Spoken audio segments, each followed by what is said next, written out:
Olá, bom dia. Hoje eu vou falar um pouco sobre o joelho como amortecimento do movimento. Então, a gente tem o nosso joelho, uma estrutura que ela é a relação do osso do fêmur junto com o osso da tíbia, né? E abaixo da tíbia a gente tem a nossa linha de tornozelo, a articulação com os nossos pés. E os pés cheio de ossos muito pequenininhos que dão a ele a possibilidade, a capacidade de adaptação a terrenos. Enfim, a gente tem uma série de funções que a gente pode dizer atribuídas às partes do nosso corpo no nosso uso, no nosso movimento. Não que o corpo seja esse lugar determinista, né? Mas a gente tem essa capacidade no nosso corpo de lidar com o ambiente, com o lugar, com as necessidades onde esse corpo opera. A gente está sempre se relacionando com o meio através do nosso corpo, através do nosso próprio movimento.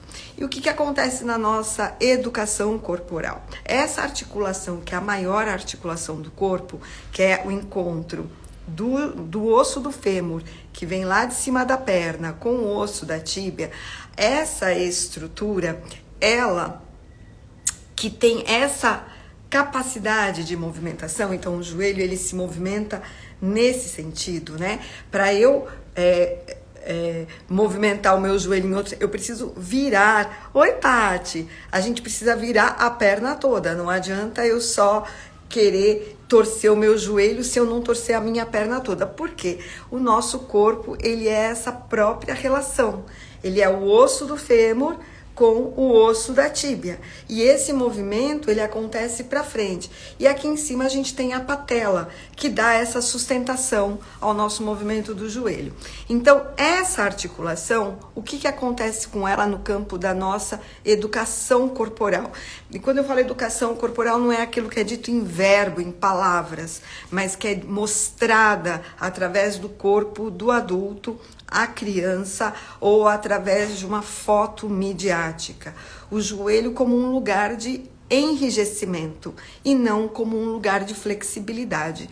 E isso muda completamente a relação do nosso joelho com a ação que ele promove no corpo, né? A partir do momento que eu enrijeço os meus joelhos para garantir uma postura de segurança diante do mundo, eu forço essa articulação a ser rígida.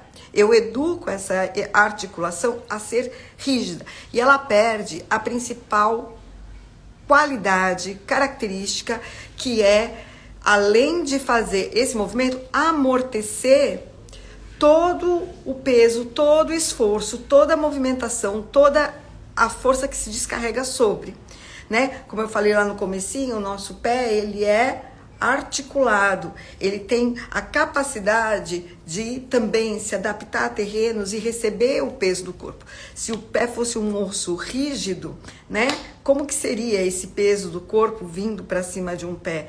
A mesma coisa, o joelho, ele faz essa junção de uma força que vem de cima com uma força que vem de baixo, de resistência do solo. Então, o meu pé, ele recebe a resistência do solo se adaptando, e o meu joelho, né, lá em cima, o meu fêmur, ele recebe esse descarregamento de força que vem da parte superior do meu corpo.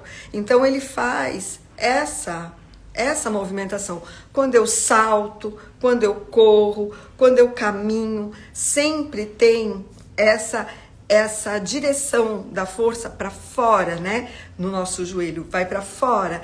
Ele amortece, ele libera essa pressão, ele libera esse esforço, ele libera através do movimento articulado, como se fosse uma mola que divide toda a tensão, toda a carga de tensão. Você divide aqui a carga de tensão que vem dessa parte superior do corpo com a resistência do chão que está te caminhando para frente ou te levando para o lado, né? O joelho não se flexibiliza quando vai para trás. Ele tem a nossa articulação voltada para a nossa linha frontal, né? Mas quando eu caminho de costa, esse movimento ele pode acontecer. E ele tem que acontecer muitas vezes. Eu não caminho com o joelho teso para trás. Eu caminho com esse meu joelho em mobilidade, em movimento, em flexibilidade. E essa parte do nosso campo subjetivo, do nosso corpo educado pelo meio externo, pela imagem de autoridades, né, de uma pessoa rígida, com resistência e dando essa carga de pressão tão grande na articulação dos joelhos, né, como se lá, se eu articulasse, o meu mundo fosse desmoronar. Ele não pode desmoronar, o meu mundo ele tem que continuar altivo, né? Então eu acabo criando tensão. E se eu crio tensão numa articulação, eu crio a tensão no meu sistema como um todo, porque o nosso corpo ele é relacional. Meu corpo ele não se resume a uma articulação de joelho ou uma articulação de vértebra lombar. O meu corpo ele é relacional. Quando eu tenho um problema numa articulação, eu movimento meu sistema em função daquilo, né? Se eu paraliso uma parte do meu corpo, eu vou ter esse sistema todo semi-paralisado. A gente não percebe, mas a gente reduz cervical, a gente vai reduzir lombar, a gente vai reduzir ombros, a gente vai colocar essa força em algum outro ponto do nosso corpo, né? Como formas de se compensar as ações, né? Então eu travo ali, meu ombro tem que enrijecer, porque como que eu vou segurar só numa articulação, né? Eu seguro no meu corpo todo. E o contrário também é verdadeiro. Quando você flexibiliza uma articulação com o teu joelho, por exemplo, todas as suas articulações, elas se sentem mais seguras para o movimento, né? Então, a minha coluna, ela tem maior mobilidade, a minha bacia vai ter maior mobilidade. Quando eu dava aula de danças de salão, há muitos anos atrás, as pessoas chegavam para mim e falavam: "Ah, Tuti, eu não sei sambar".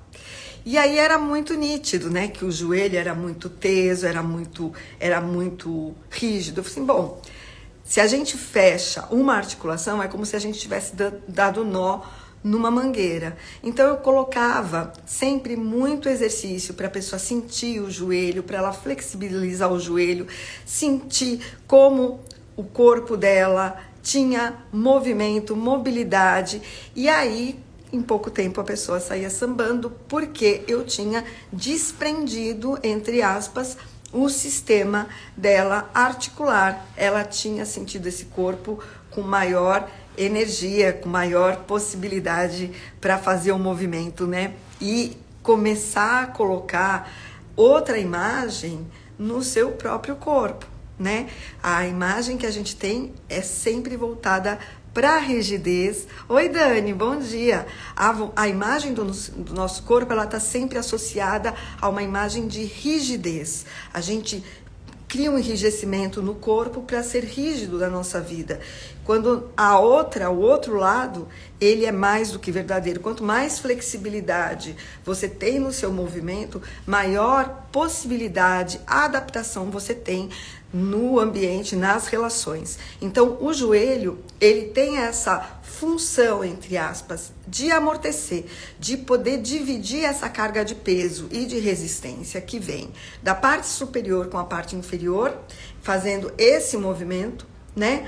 Ele tem toda uma estrutura que possibilita isso, porque a gente tem as cartilagens articulares, a gente tem as musculaturas que fazem essa sustentação. E o que acontece muitas vezes, essa pressão que não permite o movimento e a mobilidade, faz a pressão interna. Você acaba com a cartilagem do joelho, de tanta força que você acaba colocando, você acaba com a cartilagem do joelho, que vai gerar, né, vários probleminhas ali nas articulações, e você vai começar a sentir muita dor, né? Porque quanto menos mobilidade, o líquido, que ele é um líquido viscoso, que ele molha, ele lubrifica essa articulação, ele passa a não acontecer, porque você perdeu o movimento. Quanto mais movimento, mais lubrificação. Quanto menos movimento, menos lubrificação. Então, quando você pressiona demais o joelho, você acaba danificando essa espuminha, né? Essa cartilagem que protege, né, esse osso. Você perde a lubrificação óssea e com certeza você vai sentir o joelho cada vez mais rígido. E aí você precisa começar a fazer infiltração. Para quê? Para dar a viscosidade. E quando você faz a infiltração, com certeza você vai ganhar um pouco mais de movimento, só que se você não muda o pensamento do teu corpo, entendendo esse movimento, essa flexibilidade, essa possibilidade do joelho de receber o peso do teu corpo, de jogar com ele, você vai continuar com o problema. E eu já falei aqui das outras vezes também sobre a direção. Então fazer isso com a direção para cima dos seus próprios pés é fundamental, porque é nessa direção do joelho que o joelho vai seguir uma linha, ele vai receber o apoio, o pé vai fazer a função dele, respeitando o arco, e aí você tem a tua estrutura muito bem colocada e você com certeza vai ter mais facilidade de fazer esses e os outros movimentos, né? Quanto mais flexibilidade eu dou para minha estrutura, quanto mais ela faz a distribuição dessa força que vem da parte superior com a inferior, você cria espaço nessa articulação, lubrificação nessa articulação e o teu joelho ele vai realmente poder estar muito mais saudável, muito mais colocado no mundo. Tá certo? Então fica aí a dica de hoje para vocês, falando em joelho, amortecimento, e eu vou depois trazer mais algumas coisas sobre o corpo mola e a gente vai ainda destrinchar um pouquinho mais isso, tá bom? Um grande abraço, muito obrigada e até já!